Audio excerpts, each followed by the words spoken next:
Merci, Madame la Présidente. Ce dossier est très révélateur de ce qui était prévisible, puisqu'on va vers des transferts. Il y a deux sujets, un sujet qui est assez clair, l'autre qui est un peu moins, mais comme en toute chose, le compte n'y est pas, dès le départ. Et il y a un sujet qui relève d'une forme d'indignité, qui est celui de la charge de la tutelle. Bon, 71 000 € par mois, à ce moment-là, est quelque chose qui nous a échappé. Non, mais j'ai bien compris.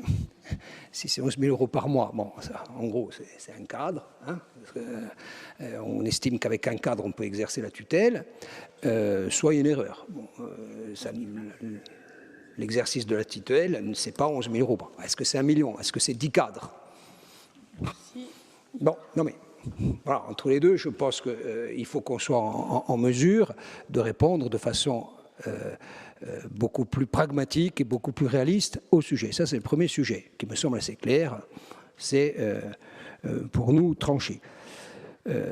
Bon, ce sujet aurait mérité au passage un travail en commission parce qu'on découvre tout ça maintenant, même si ce n'est pas très bien présent en commission, je le sais bien, mais là, ce sujet-là, bon, c'est un vrai sujet qui méritait, au-delà des aspects de droit, de vérifier si oui ou non nous sommes dans l'esprit de ce que nous avons voté à l'unanimité et à la lettre. Donc vous avez pointé l'ensemble des sujets qui restent fidèles à l'esprit de la naissance de l'EPCI, puisque rappelons qu'il est né désormais du point de vue législatif, il est né l'EPCI.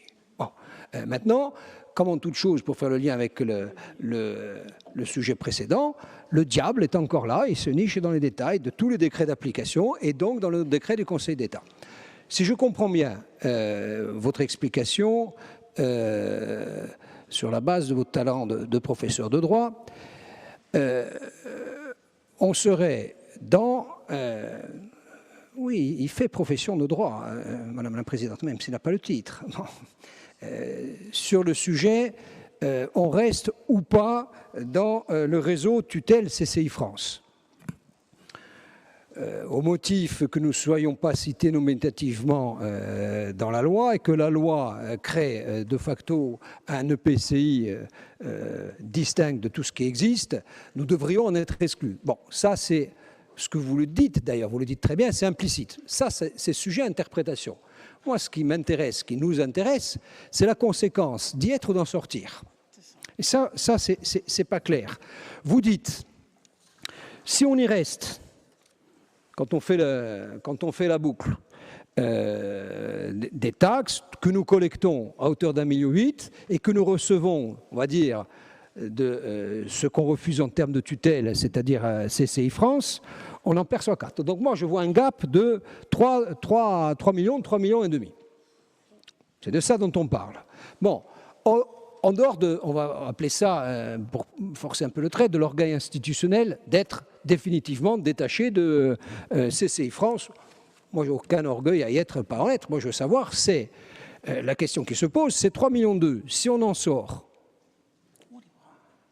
comment ils arrivent? Sous quelle forme? On les rend pérennes?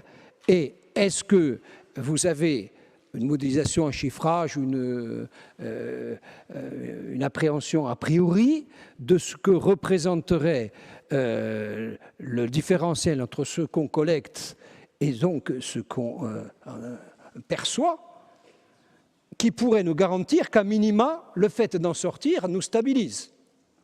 Parce que là, pour conclure, on est quand même sur un sujet qui va représenter à moyen et à long terme, une charge évidente pour la collectivité. Donc tout se mesure. Donc, pour finir, oui sur la tutelle, bon, c'est même non discutable, il y a un sujet dont il ne faut pas se priver de parler. Sur on appartient ou pas au cercle CCI France, je dis au cercle au sens de la boucle, quelles en sont les conséquences durablement financières et stabilisées? Nous, sur la base de ces réponses, on se réserve le droit de poursuivre dans un vote positif, parce que ça reste dans l'esprit, mais d'émettre quelques réserves sur ces questionnements.